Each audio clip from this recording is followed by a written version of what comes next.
siguiente segmento tiene contenido o opinión. La entrevista en A Primera Hora. Analizamos los hechos del momento junto a sus protagonistas. 7 de la mañana con 5 minutos en A Primera Hora. Gracias por la sintonía, gracias por compartir con nosotros, por acompañarnos, por criticarnos también. Es parte de la libertad de expresión, sin duda. La crítica sana siempre nos retroalimenta y nos permite rectificar si cometemos errores o mejorar. Y mejorar para ustedes, para quienes tienen la gentileza de compartir con nosotros. Recordarles que estamos en vivo a través de nuestra señal abierta en Pichincha, Esmeraldas y Manabí. Estamos en Santo Domingo de los Áchilas por Majestad Televisión y el canal 3 de TVNet. Estamos en www.radiomajestad.com. Estamos con nuestra transmisión de Facebook Live a través de la fanpage de Majestad Radio y de Primera Plana. Recordar nuestra cuenta Twitter. Síganla. Ahí pueden encontrar mucha información de nuestros contenidos y también de las noticias que se generan a lo largo del día, @primeraplanaeq. La economista María Elsa Viteri tiene la gentileza de atender nuestra invitación para conversar sobre los temas económicos. Ella fue ministra de Finanzas y ya nos acompaña. ¿Cómo le ve, economista? Bienvenida, buenos días. Muy buenos días, Fabricio, gracias por la invitación y bueno, gracias al pueblo ecuatoriano porque nos recibe realmente diariamente a ustedes como periodistas responsables y a mí como una voz ciudadana que hoy en día no callará, ¿no? Seguirá hablándole a la gente, a mis conciudadanos, porque creo eso es lo que merecemos hoy por lo menos. Claro, coincido plenamente con aquello. A María Elsa Viteri, por su experiencia, su conocimiento y también su paso por la función pública, le quiero preguntar su reacción respecto a la situación económica del país, matizada justamente por las complejidades fiscales que ya venía acarreando el Ecuador, que terminan por complicarse con esta emergencia sanitaria fruto de la pandemia del coronavirus COVID-19 por un lado, pero por otro lado muchos no terminan de entender, me incluyo, no terminamos de entender cómo en medio de esto finalmente esta semana se generó el pago de $320 millones por vencimientos de bonos, más allá de los argumentos de que se ha mencionado de que había que pagar ese capital, acogerse al periodo de gracia de los intereses, pero que ese pago va a permitir que el Estado pueda recibir recursos en el corto plazo. ¿Cómo ve usted o cómo analiza usted esta situación económica con estos matices, economista? Bueno, a ver, su pregunta es más que completa. Su pregunta realmente es el resumen de esta pesadilla que estamos viviendo, porque yo creo que ya a estas alturas lo que nos enfrentamos es una pesadilla. Lo único que le faltó probablemente decir es que de las últimas declaraciones lo que entendemos es que todas las autoridades no entendieron lo que estamos viviendo. Vamos por partes. Primero que nada, efectivamente, yo ya lo he dicho, desde mi visión debimos haber hecho como tres grupos paralelos de trabajo, digámoslo así, porque teníamos tres aspectos que cubrir. Primero, aquellos inmediatos de la pandemia, como por ejemplo, alimentación, ¿sí? La seguridad de las personas o de los recursos que están al pie del cañón, que son toda la parte de salud, ¿sí? Es decir, y servicios pues básicos, ¿no? Es decir, aquello que era inminente, inmediato y obviamente lo necesario porque se refiere a salvaguardar la vida de los seres humanos, de quienes habitamos en el país. La segunda, aquellos que yo siempre admiro la filosofía popular, porque ya me mandaron a mí también el videíto y el audio, no me acuerdo, del Débola, ¿no? ¿Verdad? Es decir, debo la luz, debo el agua, debo todo, ¿no? ¿Por qué? Porque recordemos que puede ser más fuerte la... ¿Sí? Entonces, esa parte es la que, y vamos a ir metiendo digamos, actores de decisión. En esa parte es donde necesitábamos una fuerte legislación que nos asegure, escúcheme, esto no es de 60 días, que nos asegure y que le asegure a la ciudadanía la tranquilidad para que no existan tensiones sociales, ¿sí? Durante un año por lo menos. Entonces, fíjese usted, en la primera parte, yo creo que la institucionalidad que debió haber respondido inmediatamente es el gobierno central, con toda la institucionalidad de ministerios y demás, más en los gobiernos territoriales, que hoy también hemos comprobado realmente cuánta capacidad o cuánta visión de manejo territorial hay en cada uno de los territorios de los GATS. En la segunda parte, señores, en este momento, y ya de cara a lo que se ha visto, cuál es la filosofía o el pensamiento de la política económica ecuatoriana, yo creo que la Asamblea Nacional es la llamada a salvaguardar al pueblo ecuatoriano. ¿Por qué? Porque va a tener que enfrentar la situación de proteger al pueblo ecuatoriano, emitiendo leyes que no respondan a bondades ni de la banca ni de los grandes sectores empresariales, que respondan a las necesidades del Ecuador, de la ciudadanía ecuatoriana. Ahora, y porque va a tener que frenar la situación o los planteamientos del gobierno nacional, como por ejemplo, lo que usted menciona muy bien, pagar la deuda externa. No porque el Ecuador sea tramposo, que no quiera pagar, no. Porque el mundo entero se ha dado cuenta que en este momento es el momento de enfrentar la situación a favor del ser humano, no del capital. Economista María Entonces la pregunta es, ¿por qué nosotros queremos pagar y el mundo entero dice que no? Y ahí viene mi pregunta, porque claro, lo que también se ha dicho, he generado algunas entrevistas en esta semana respecto de este tema. Y por ejemplo, ayer el analista económico Osvaldo Landázuri, que nos atendió en una entrevista, decía que es diferente la deuda por el pago de bonos si comparamos con aquella que se contrae con un multilateral o con un gobierno que sí se puede negociar directamente. Aquí, evidentemente, la duda que tiene mucha gente es quiénes son los tenedores de bonos. No es solamente una persona, son muchos los tenedores de bonos y que no había forma de no cumplir con ese pago. ¿Es real esa explicación o había cómo negociar con los tenedores? A ver, yo creo que definitivamente, efectivamente hay que poner las distintas condiciones, y es una de las cosas que a mí todo el mundo me pregunta, dime quiénes son los tenedores. No, yo no puedo decir quiénes son los tenedores, no puedo decir porque las formas o los mercados en que se manejan son distintas. Hay que aclararle a la ciudadanía. Efectivamente, cuando hablamos de una emisión de bonos, tenemos los bonos que se lanzan al mercado comercial, digamos, de los grandes bancos y demás internacionalmente. Está la deuda bilateral cuando uno la toma con un país, un par suyo, un país, y está las multilaterales que se toman con las instituciones internacionales como Fondo Monetario, CAP y demás. Efectivamente, realmente en el caso de los bonos que se lanzan al mercado comercialmente, digamos al público, ¿no?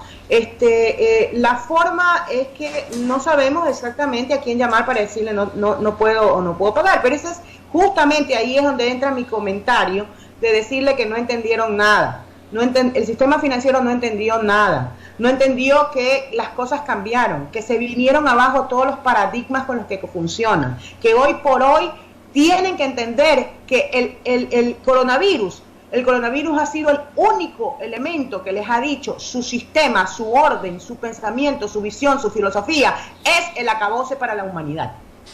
Entonces, vamos a ver, no es cierto, y no es cierto porque la lucha que hemos venido teniendo durante décadas, justamente ha sido evidenciarle al mundo lo inhumano que es evitar el desarrollo a través del sangramiento de unos pocos.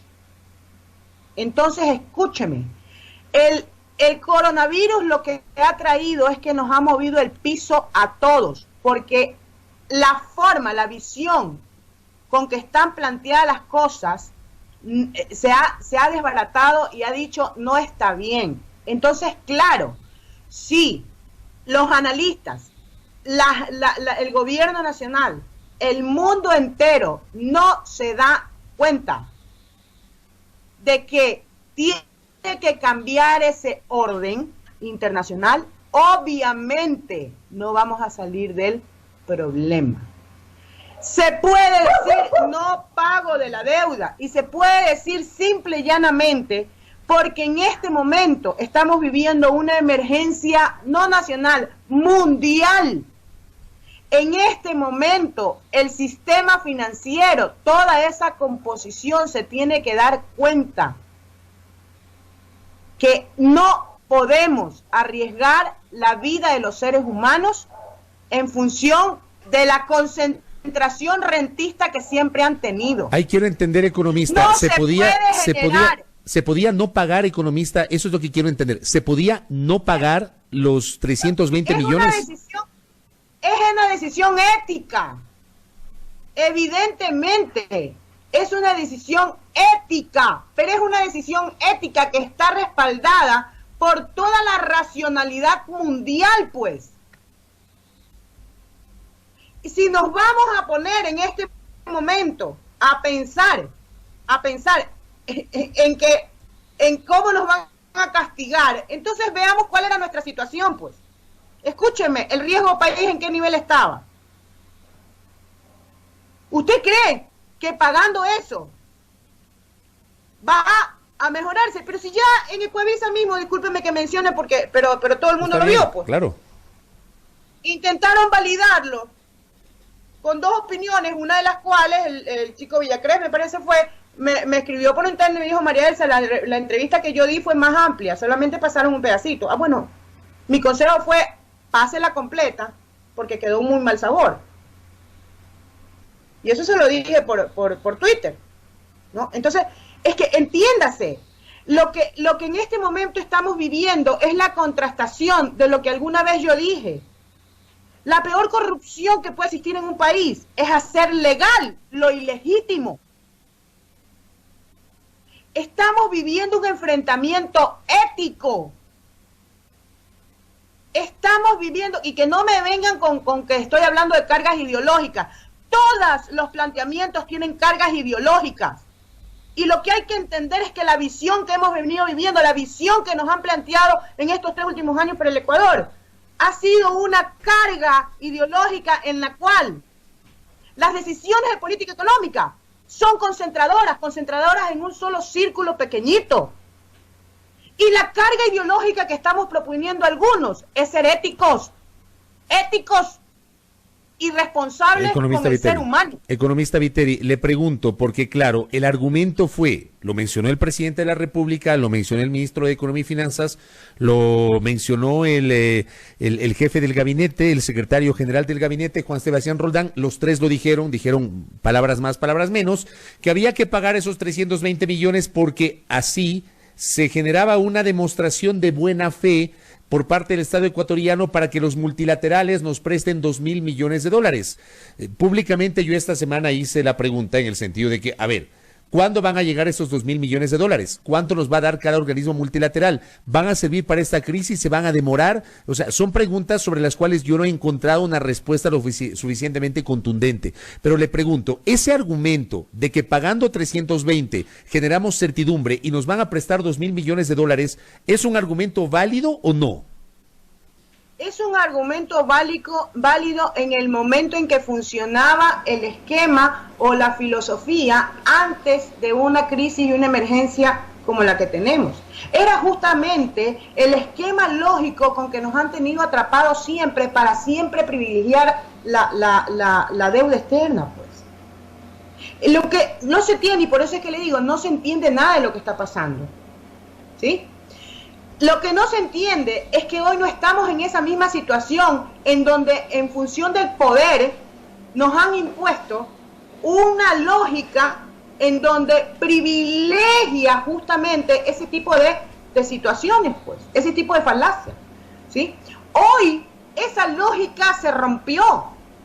La lógica que vive el mundo es la lógica de decir: ¿a quién tienes esto nada más? Tienes este dinero, tienes estas posibilidades. ¿A quién privilegias? ¿A los que lo piden, a los que lo necesitan para guardarlo debajo del colchón? ¿O a los que lo necesitan para subsistir? Adicionalmente, escúchenme, lo han dicho hasta gente que uno nunca esperaría escucharlo, pero que además yo creo que lo dicen es precisamente porque tienen clara la visión de los réditos políticos, que en este momento significa hablar así, ¿no? ¿Verdad?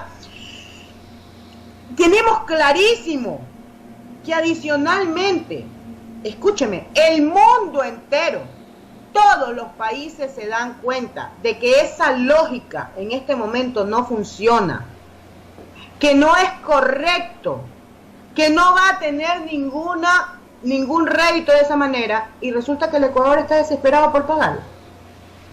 Es que eso es lo que no logra entender el ecuatoriano medio, no logramos entender todos los que nos duele el Ecuador. Entonces, definitivamente, no vale el argumento, y no vale, primero por lo que usted ha mencionado.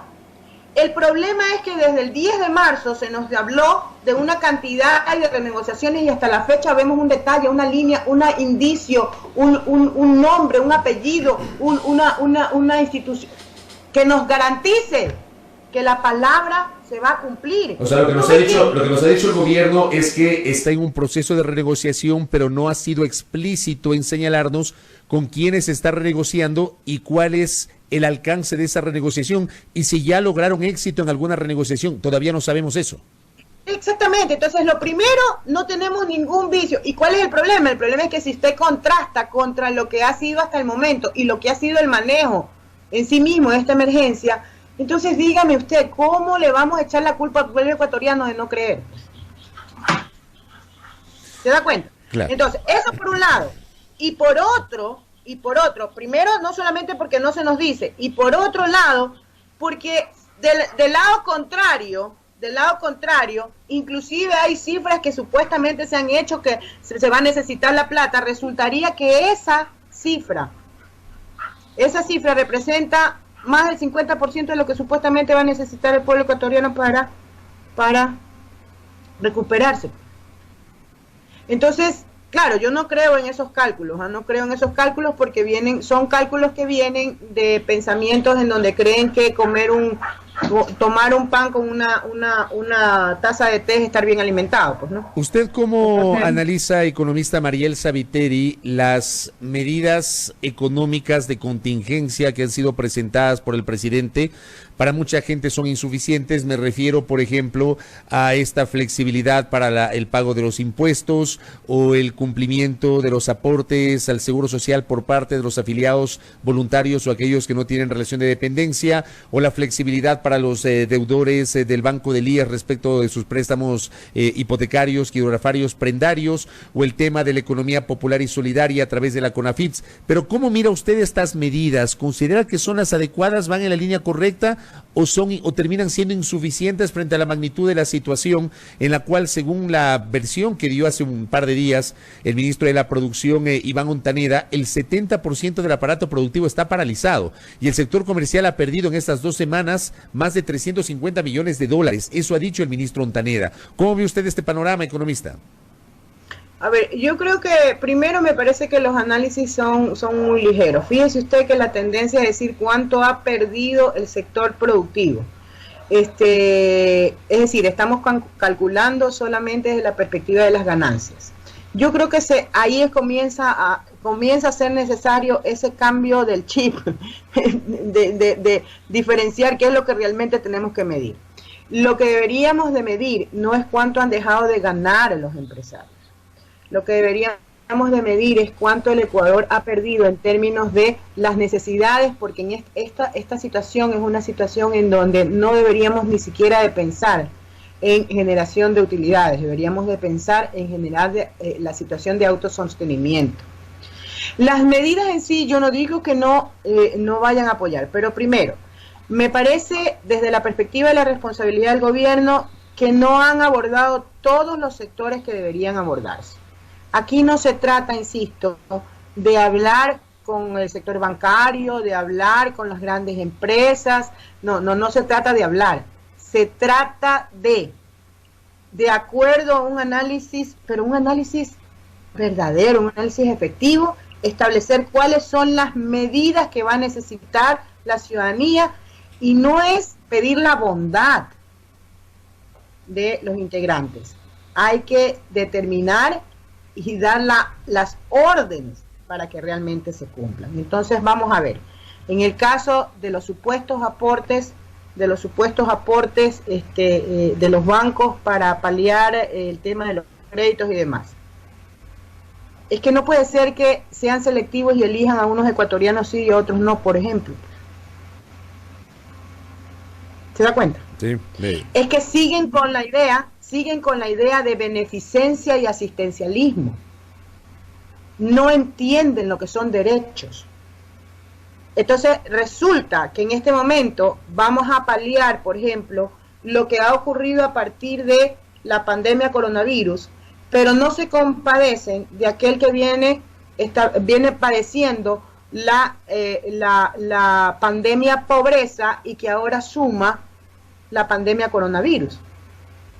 Entonces, para un pequeño empresario que antes fue atacado con la política económica y le generó la pobreza, tiene que sumar el coronavirus, resulta que los bancos no eligen. Él tenía problemas desde antes, no importa que haya sido por la pandemia política y económica que genera pobreza. No, este no es elegible. Este ya está condenado a muerte desde hace rato. ¿Por qué? Porque fue el débil en la visión económica que implantamos. Y este está fregado, ese no. Yo el que quiero es al sujeto de crédito que creé a través de mi sistema, a ese lo quiero salvar, porque ese es mi cliente el que me rinde plata. ¿Te das cuenta? Es que la lógica con que sean... Entonces, para mi gusto, el gobierno, primero que se ha olvidado de grandes sectores que están inmersos dentro de su gobierno. Por ejemplo, ha mencionado la CFN y el Ban Ecuador, pero no ha mencionado la cartera del Banco Nacional de Fomento en Liquidación. Claro. No ha mencionado la cartera de Resicop. Escúchame, ¿sabes cuál es la cartera de Resicop? La cartera de Resicop es todas las barbaridades que le han hecho sufrir a los deudores no vinculados de la crisis del 99. Esos son los deudores, ¿sí?, de buena fe. Los llamados deudores de buena fe, que para mi gusto no debe ser de buena fe, sino hay que póngale nombre. Se llaman deudores no vinculados. Es que ellos se hacen llamar así, por eso no identificaba. Entonces, por ejemplo, ellos como fueron originados en la pandemia, barbaridad, feriado bancario, a ellos no hay que tomarlos en cuenta ahora. No se dan cuenta de la dimensión, no se dan cuenta que la pandemia coronavirus no solamente es la emergencia sanitaria, es el desbordamiento de todo un modelo que lo ha evidenciado como totalmente imperfecto, totalmente ineficiente. Es la demostración de que fracasó. Economista, ¿sí? Economista, Ese es el problema. Me queda un minuto y le quiero pedir una última reflexión brevísima, porque, y de esto di lectura hace un par de días, una noticia generada en la República Argentina. El presidente Alberto Fernández dijo públicamente que le dijo al Fondo Monetario Internacional que no tenía un peso para pagar en los siguientes 5 años, y según palabras del mandatario argentino, el Fondo Monetario entendió y tuvo una situación, digamos, una reacción de flexibilidad. Alberto Fernández tomó esa decisión de decirle al Fondo Monetario: no tengo un peso para pagar. ¿Cómo contrastamos esa postura de Fernández con lo que está pasando en el Ecuador? Una respuesta corta le pido, tenga la gentileza. Simplemente que Alberto Fernández está argumentando porque realmente tiene una intencionalidad, o su visión o su objetivo es la Argentina y los argentinos. Lamentablemente la posición del gobierno ecuatoriano nos delata y pone en evidencia que la política económica y la posición del gobierno ecuatoriano no somos los ecuatorianos, son simplemente un grupo económico selecto, del cual me imagino son parte también, pues, ¿no? Correcto. Economista, valoro mucho su gentileza, su tiempo y su aporte para el debate público sobre la situación económica. Muchas gracias y que tenga un buen día. Yo le agradezco mucho a usted, Fabricio, pero quisiera solamente que me regale 2 minutitos para decirle al país entero que desde el día de ayer o antes de ayer, todas mis cuentas a nivel de redes sociales están sufriendo problemas. Se eliminan los videos, no puedo contestar, se me vuelve loco. Yo creo que definitivamente hoy por hoy también tenemos que hacer un llamado, por lo menos a la decencia y a la dignidad, de dejar que la libre expresión esté a disposición de la ciudadanía. Discúlpeme si me tomé 2 minutos. No se preocupe. Gracias. Un abrazo. Gracias al economista Mariel Saviteri, exministra de Finanzas, conversando con nosotros acá con una visión crítica sobre el momento económico que vive el país y las decisiones adoptadas por la administración del presidente Lenín Moreno, sobre todo aquellas que tienen que ver con la relación con los organismos multilaterales de crédito y estos pagos de recursos por vencimientos de los papeles de la deuda externa, de los bonos Global 2020 esta semana, un tema que ha generado mucha polémica. Y sigue la inquietud, ¿quiénes son los tenedores? Mariel Saviteri dice, no puedo decir eso porque obviamente tienen unas naturalezas que probablemente el común de los ciudadanos no nos vamos a entender. Eso se maneja a nivel técnico, a nivel de los mercados financieros internacionales. Y sobre el tema de las cuentas, en realidad hay unas dificultades en las últimas 3 semanas. Me pasó a mí con mi cuenta que felizmente fue restablecida luego de 14 horas, pero resulta que le ha pasado a mucha gente, inclusive cuentas de medios de comunicación que han sido restringidas, que han tenido que hacer todo un procedimiento para poder recuperar esas cuentas. Ha habido, por ejemplo, colegas periodistas que les ha pasado lo mismo, que las cuentas las perdieron. Resulta que Twitter no les respondió y tuvieron que abrir nuevas cuentas. No sabemos qué está pasando con esa red social. En realidad no lo entendemos, no sabemos lo que está pasando. Cuando a mí me pasó, en realidad no había escrito nada, no había violado ni tal vez afectado alguna de las reglas para el manejo de las cuentas Twitter. Sin embargo, a mí me pasó y le ha pasado a mucha gente. Ahí Twitter evidentemente tendrá que explicarlo. 7 de la mañana con 31 minutos. Pausa en A Primera Hora.